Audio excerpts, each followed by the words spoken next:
The winter of 1874 came down from the Colorado Rockies like a judgment from a god who had grown tired of mercy. It did not arrive with warning. There was no gradual cooling, no polite retreat of autumn. Only a single morning when Holt Briggs stepped outside his cabin door and felt the air hit his face like a blacksmith's iron and new, in the way that men who live alone in high places always know that something unforgiving had come to stay. Holt was not a man built for softness. 43 years old, broad through the chest and narrow through the eye, he wore a beard that had not seen scissors since the previous spring and a buffalo hide coat, so stiff with age and blood and pine resin that it could have stood upright without it. He had fought at Chickamauga, under a general who spent men like loose coin, had buried 2 partners to fever in the Wyoming Territory, and had arrived in these Colorado foothills in 1869 with nothing but a mule, a Sharps rifle, a bad knee, and a thorough distrust of the human race. In the 5 years since, he had done nothing to revise that opinion. He trapped beaver and mink along the frozen creek beds. He salted elk meat and stacked it in his root cellar like firewood. He spoke to no one for weeks at a stretch and found the silence agreeable. The nearest settlement, Dust Creek, a raw and lawless little wound of a town, sat 40 miles south through canyon and timber, and Holt visited it only when necessity demanded, which was as seldom as he could manage. His one concession to companionship was Rex. The dog was a bluetick hound, gray-muzzled now and broad in the chest, with ears that dragged the frost and eyes the deep amber color of good whiskey held up to firelight. Rex had followed Holt home from Dust Creek 3 winters prior. Thin as a fence rail, ribs showing through his coat like barrel staves, and Holt had fed him without ceremony or sentiment, the same way he did everything. The dog had never left. They had reached an understanding that required no words, which suited them both. It was Rex who first knew something was wrong. It was dusk, that blue, breathless hour when the pines go black against the sky, and the cold drops its pretense and hits you straight, when Rex rose from his place by the fire and went to the cabin door and stood there, rigid as carved wood, a sound building low in his chest that Holt had never heard from him before. Not a growl, not a bark, something older than either, something close to grief. Settle, Holt said, without looking up from the steel trap he was mending. Rex did not settle. He pawed the door once, twice, then turned and looked at Holt with those amber eyes and made the sound again. Holt set down the trap. He knew the difference between a dog that smelled a wolf and a dog that smelled something the wolf itself would back away from. He pulled on his coat, took his rifle from the wall, and opened the door. The blizzard hit him like a wall. Rex plunged into it without hesitation, and Holt followed, cursing steadily under his breath, at the dog, at the storm, at the particular foolishness of a man who lets a hound make his decisions for him.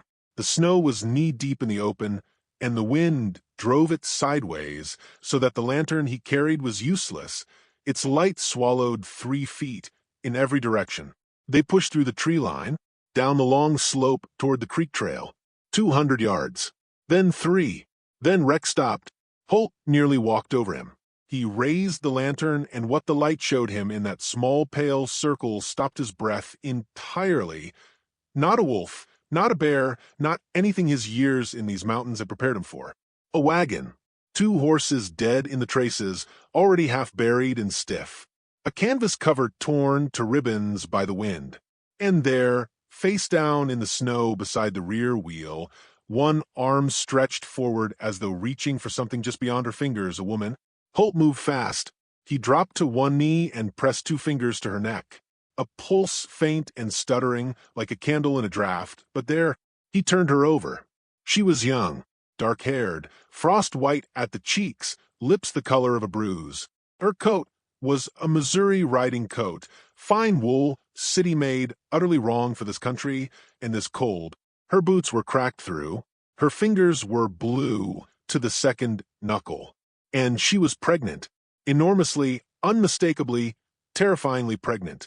Holt Briggs had sutured his own leg with a sewing needle and a steady hand. He had once reset his own dislocated shoulder against a pine trunk without making a sound. He had looked down the barrel of a Confederate rifle at a distance of 12 feet and not flinched. He flinched now. Rex pressed against the woman's side, whining softly, his gray muzzle against her cheek, as though he had known all along exactly what the mountain was hiding and had simply been waiting for the man to catch up. He did not deliberate. A man who deliberates in a Colorado blizzard with an unconscious pregnant woman at his feet is a man who arrives home with a corpse, and Holt Briggs had seen enough corpses to last several lifetimes. He unslung his rifle, got his arms beneath her. She was lighter than she should have been, which told him everything about how long she had gone without food, and hauled her up against his chest. She made a sound, not words, something smaller and more desperate than words. The sound a person makes when the body has already begun its surrender, but some stubborn last interior thing refuses to sign the papers. "I've got you," Holt said. It was, he would later reflect, the gentlest thing he had said aloud in possibly 4 years. He draped her across his mule.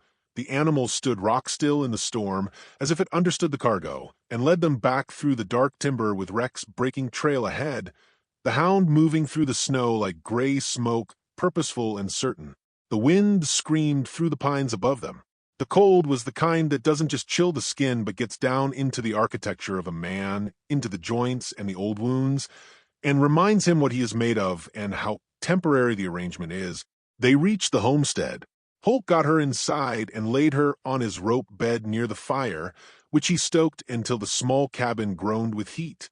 He pulled the cracked boots from her feet, carefully, the way you handle something that might break, and wrapped her feet in the wool blanket he kept folded at the bed's foot, the one he had carried since the war, the one with the dark stain near the corner he had long since stopped thinking about. She came back to herself slowly.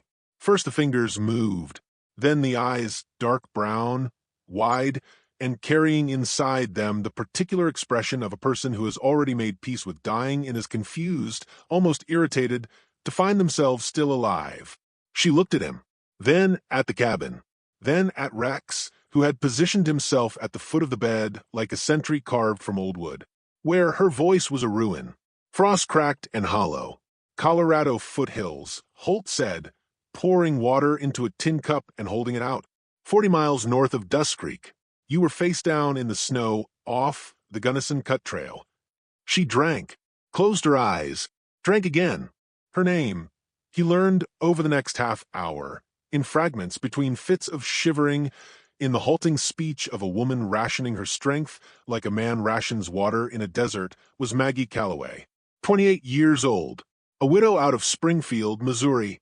Her husband, a cattle surveyor named Thomas, had died of a chest infection the previous spring, leaving her with nothing but a small inheritance, a brother-in-law's address in Utah Territory, and a child she had believed it was one child growing inside her.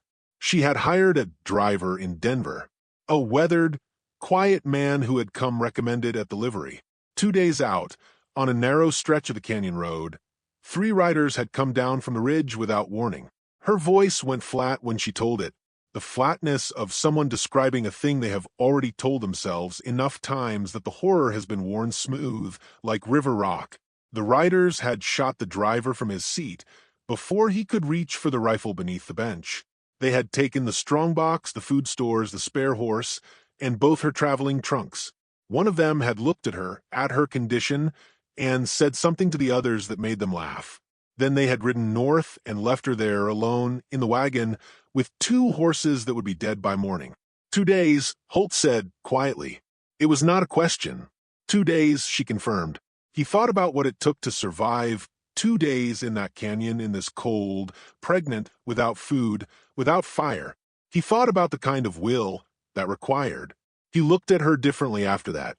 "The baby," he said, and the words sat awkward in his mouth, a tool he didn't know how to hold. "When?" "Soon," she said, and then with her hand pressed flat against her side, her brow drawing together in something between confusion and dread, "Holt, something is not right. There are the movements. There are too many of them. There have been for months." The doctor in Springfield said. She stopped, pressed harder. He said he had never seen anything like it. The fire crackled. Outside, the blizzard threw itself against the cabin walls with a sound like fists. Rex lifted his head from the foot of the bed and looked at Holt with those amber eyes, steady and grave, the way the dog always looked when he was communicating something important that the man was being slow to understand. Holt stood up, took his lantern, told Maggie he would be back directly, and went out through the storm to the remains of her wagon. He found it by memory and instinct, following the trail they had broken coming in. The canvas was in tatters, but the interior had been partially sheltered. The outlaws had been thorough but not meticulous, the way greedy men rarely are. Beneath the broken seat board, wedged between the sidewall and a split carpet bag, he found 3 things. A Bible, black-covered, swollen with cold, the pages pressed together like a fist. Inside the front cover, in careful schoolteacher's script, property of Margaret and Calloway. Springfield, Missouri. A tintype photograph in a cracked leather folder. A man in a good suit, unsmiling in the way men always were in photographs then, but with something kind visible in the set of his jaw. Thomas Calloway, Holt assumed, a man who had died and left his wife to make it to Utah alone through a Colorado winter. And a letter, handwritten several pages, the ink blurred at the edges by moisture but still legible. Holt did not read it there in the cold. That felt like a trespass, but he read enough to understand what Maggie Calloway was, before the grief and the wagon and the frozen canyon road. What she had been, a schoolteacher, 7 years in a one-room schoolhouse outside Springfield. Letters from the county superintendent praising her methods. A woman who had taught 40 children to read in a county where half the adults could not. He folded the letter carefully, tucked it inside his coat against his chest where the cold couldn't reach it, and walked back through the storm. He would give it to her when she was stronger, when this was over, whatever this was going to be. The barn, he decided on the walk back. The cabin was too small. He would move her to the barn, the big one, the one he had built the second year with the double-thick walls and the iron stove he had hauled up from Dust Creek on a sledge. It was warmer than it had any right to be. He had delivered calves in there, stitched a mule's torn flank in there. He had never delivered a child in there. He had certainly never delivered however many children Maggie Calloway was carrying inside her, which, if her description of the movements was accurate, and if the size of her was any indication, and if the Springfield doctor's astonishment meant what Holt suspected it meant, he stopped walking, stood in the blizzard for a moment with the lantern swinging in his hand. Then he went inside, picked her up as gently as he knew how, and moved her to the barn. Rex followed without being asked. The storm outside hit its stride around midnight, howling down from the high peaks like something that had been waiting all year for the chance, rattling the barn walls, driving snow through every crack and joint. The iron stove glowed red. The horses shifted in their stalls. Holt had boiled his hunting knife in the last of his whiskey, torn every clean flour sack he owned into strips, and laid them out on the workbench with the methodical calm of a man who has decided that panic is a luxury he cannot afford. Maggie lay in the deep hay, her dark hair loose, her face slick with sweat despite the cold that pressed in from every wall. She looked at Holt across the lantern light. "I am frightened," she said, not weakly, as a simple statement of fact offered by a woman who believed in telling the truth. "So am I," Holt said, which was also the truth and the most honest thing he had said to another human being in longer than he could reckon. Then the first pain came, and everything that was about to happen, the impossible, unreasonable, God-defying thing, began. The first child came at midnight, small, red-faced, furious at the cold world it had been delivered into. It announced itself with a cry so sharp and sudden that one of the horses kicked its stall wall and Rex scrambled backward 3 full steps before catching himself. Holt wrapped the infant in a strip of flour sacking with hands that had never once trembled skinning an elk in a January wind, and were trembling now. He set the child in the hay. Then Maggie's body seized again. "There is another," she said, through locked teeth. Holt looked at her, then down, then back at her face. "All right," he said, in the voice he used when a situation had moved well beyond his understanding and forward was the only remaining direction. The second child came 15 minutes later. Then the third before the second had stopped crying. By the fourth, Holt had stopped speaking entirely. He worked in a silence that was not calm, but was the closest thing to calm available to him, methodical, deliberate, Each motion precise the way a battlefield surgeon's motions are precise, not from training, but from the absolute understanding that hesitation costs lives. The lantern threw long shadows across the barn walls. The stove ticked and popped. Outside, the blizzard reached its full and terrible voice. Maggie never screamed. She gripped the rough barn post beside her until her knuckles were the color of birch bark, and she breathed the way Holt imagined saints breathed, controlled, inward, drawing on some interior reserve that had nothing to do with the body. Between the waves of pain, she talked. Quietly, steadily, as though conversation was the rope she was using to haul herself through. She talked about Thomas, how he had proposed to her in the schoolroom after the children had gone home, holding his hat in both hands. So nervous, he had called her Miss Calloway 3 times before remembering they were alone. How he had laughed at his own cooking. How the farm had smelled in July when the clover came in thick along the south fence. Holt listened. He had not listened to another person, truly listened, with his full attention in years. He found he had not forgotten how. The 5th child was the quietest, born still and gray. It did not breathe for a long moment that stretched out like a rope pulled too tight. Holt rubbed its chest with his thumb. Firmly, the way he'd once coaxed a drowned calf back, and when the small mouth opened and pulled in air, he felt something shift inside his chest that he could not have named and did not try. 6, 7. The storm outside tore a loose board from the barn roof and sent it spinning into the dark. Rex did not move from the door. The dog sat squarely on the threshold, facing outward, as though standing guard against whatever else the night might attempt to send through. 8 arrived hollering. 9 came turned wrong and cost Maggie something.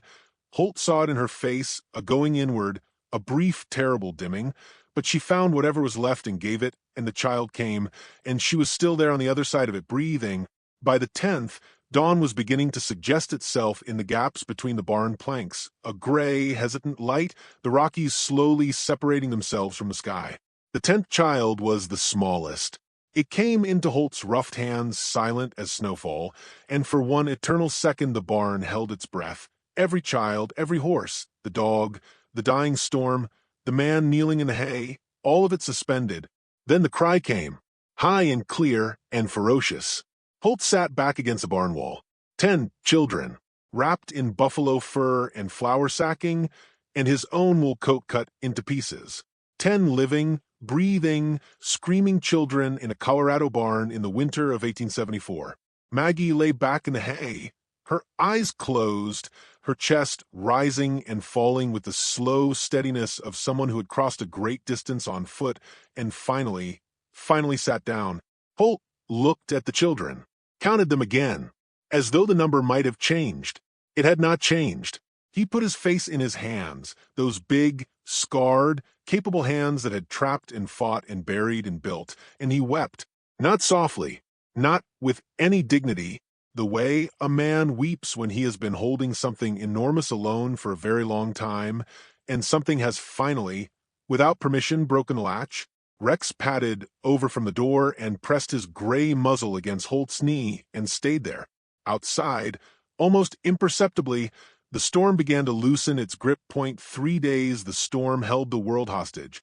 3 days of white silence, so complete and total that the Colorado Rockies ceased to be mountains and became simply the edge of everything, the place where the known world stopped and whatever came after it began. Holt did not sleep. He fed the stove through the night hours, moved between the children with the focused economy of a man who has reassigned himself a purpose, checking breathing, adjusting coverings, warming water in the tin pot he had used for coffee every morning for 5 years, without once considering it might serve any other function. Maggie drifted in and out of consciousness those first 2 days. When she was awake, she was fully awake, clear-eyed, precise, asking after each child by the order they had arrived, as though she had already numbered them in her mind and was keeping her own internal ledger. On the second morning, she insisted on sitting upright. On the afternoon of the second day, she was nursing. Holt watched this from across the barn with an expression that a person who knew him well, had any such person existed, might have identified as awe. He gave her the letter then, and the tintype, and the Bible. She held the photograph of Thomas for a long time without speaking. Then she pressed it flat against her chest, closed her eyes, and said something too quiet for Holt to hear. He did not ask what it was. Some things spoken in barns in Colorado winters are between the speaker and whoever is listening from above, and a man with manners keeps his distance. On the morning of the third day, the storm broke. It did not taper or diminish. It simply stopped, the way great and terrible things sometimes do, completely without apology, leaving behind a silence so profound it had physical weight. Holt stepped outside at first light and stood on the barn's threshold and looked out at a world remade entirely in white. The Rockies stood against a sky so blue and hard and clear it looked like something that could cut you. Every pine wore its snow like a vestment. The creek was buried. The wagon trail was gone. It was the most beautiful thing he had seen since before the war. He rode to Dust Creek that morning on his mule, Rex loping alongside through the drifts. 40 miles of frozen canyon and timber, pushing hard, arriving in the raw little town near dark with ice in his beard and a story that emptied the saloon when he told it. Doc Hargrave came back with him, 60 years old, whiskey-weathered, hands that shook slightly until they were needed and then did not, the kind of doctor the frontier produced, trained by necessity rather than institution, more scar tissue than diploma. He examined Maggie, examined each child in turn, and when he was finished he sat down on the barn's milking stool and was quiet for a very long time. 10, he said finally. 10, Holt confirmed. All living. All living. Doc Hargrave took off his hat and held it in his lap and stared at the barn floor. In 31 years of medicine, he said, I have not, he stopped, started again. This is not a medical event, Holt. This is something else entirely.